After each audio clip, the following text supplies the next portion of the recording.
बिस्मिल्लाहिर्रहमानिर्रहीम, अस्सलाम वालेकुम। Welcome to mom's kitchen secrets. आज मैं आपके लिए मलाई बोटी स्टिक्स की रेसिपी लेकर आई हूँ। बहुत ही सिंपल सी और आसान इसकी रेसिपी है। चलिए जी रेसिपी को स्टार्ट करते हैं।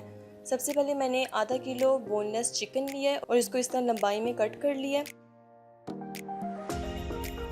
मिक्सिंग बाउल में 2 टेबल स्पून हरा धनिया ऐड कर दें, दही ऐड कर दें 125 ग्राम, अदरक लहसुन का पेस्ट ऐड कर दें 1 टेबल स्पून, सब्ज़ मिर्चों का पेस्ट ऐड कर दें 1 टेबल स्पून, नमक ज़रूरत के मुताबिक ऐड करें, सफ़ेद मिर्च ऐड कर दें हाफ़ टी स्पून और इसमें क्रीम ऐड कर दें 4 टेबल स्पून।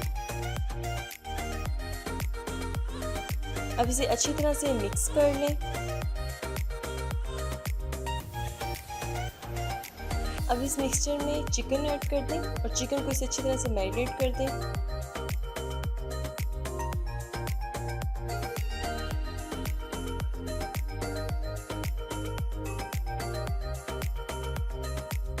ये अच्छी तरह से मिक्स हो चुका है। अब मैं इसे 1 घंटे के लिए फ्रिज में रख दूंगी। 1 घंटे के बाद हम इसे स्टिक्स में भी लगा देंगे।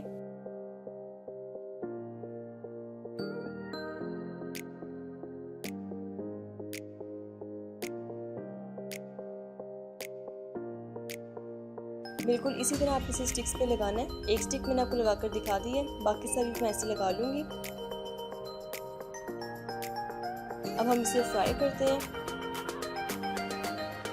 पैन में मैंने 2 टेबलस्पून मक्खन ऐड कर दिया। जैसे मक्खन मेल्ट हुआ इसमें मैं स्टिक्स रख दूंगी। आप इसे घी में भी फ्राई कर सकते हैं।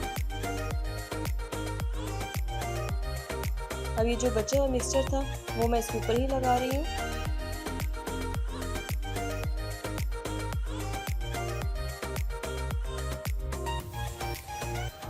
जैसे ही एक साइड से डन हो जाएगा मैं इसकी साइड चेंज कर दूंगी